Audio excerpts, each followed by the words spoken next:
sorties que nous effectuons dans les pays où nous allons, nous faisons fort quand même de donner des informations sur les missions de nos ministères, de faire un peu le point de l'historique du processus, de la démarche qui a consisté à trouver des points consensuels, à mettre en œuvre ces points consensuels-là.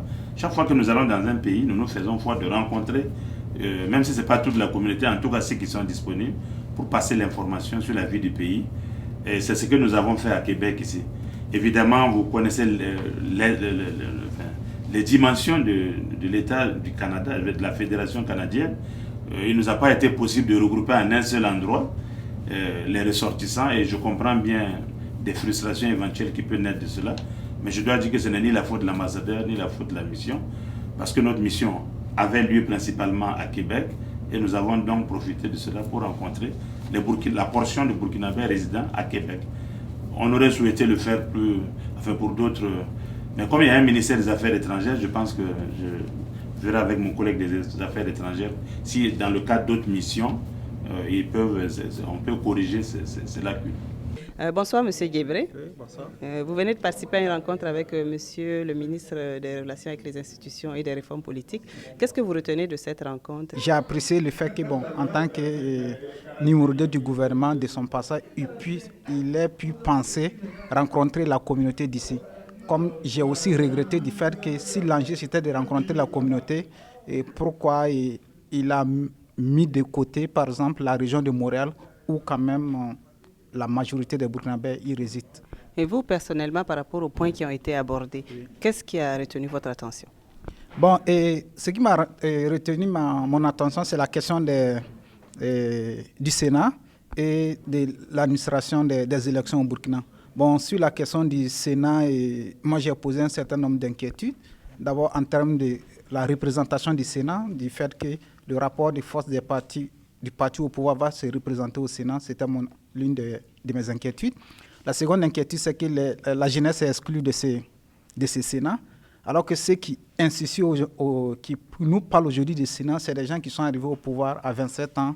Pour le ministre d'État lui-même, en 1987, il avait 30 ans exactement.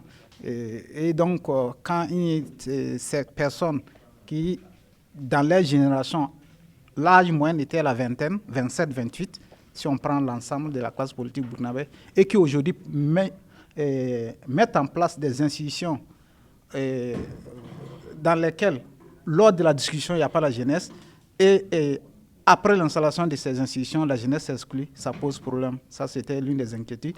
Et l'autre inquiétude, c'est que d'un point de vue des priorités nationales, le Sénat, quand même, n'est pas une priorité nationale. Il y a les universités qui sont en crise.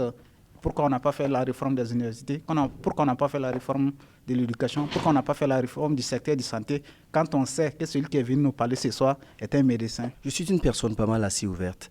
Je vous dirais que au dire ce que je lis et ce que j'ai écouté, je pense que avec mes réflexions personnelles, je vous dirais non, parce que les vrais problèmes actuels du Burkina, c'est pas le Sénat.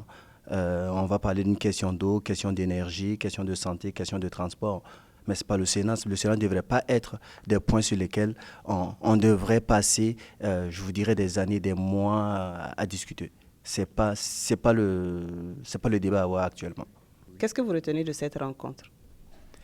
Moi, je trouvais que la rencontre, les gens ont été ouverts, vraiment ouverts leur cœur et puis partagé leurs préoccupations. Comme le ministre lui-même a dit, ce n'était pas une discussion, un débat, c'était un partage. Mais je pense que l'Assemblée vraiment s'est ouverte et on s'attendait à recevoir aussi des questions, plutôt des réponses plus pertinentes que ce qu'on a reçu.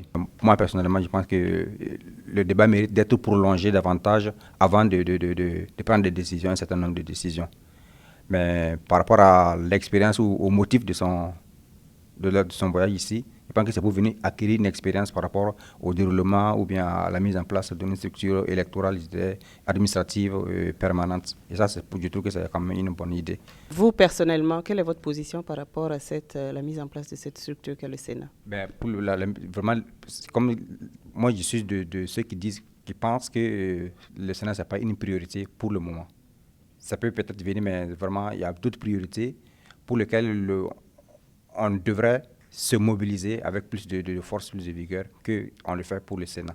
Donc ça ne devrait pas être un sujet qui divise. Ça ne doit pas être un sujet qui divise. Et comme on dit que c'est consensuel plutôt, et on voit que le consensus est en train de s'effriter justement par une certaine manière de faire pour mettre en application le consensus préalable qu'on avait eu. Merci beaucoup, M. Sommet.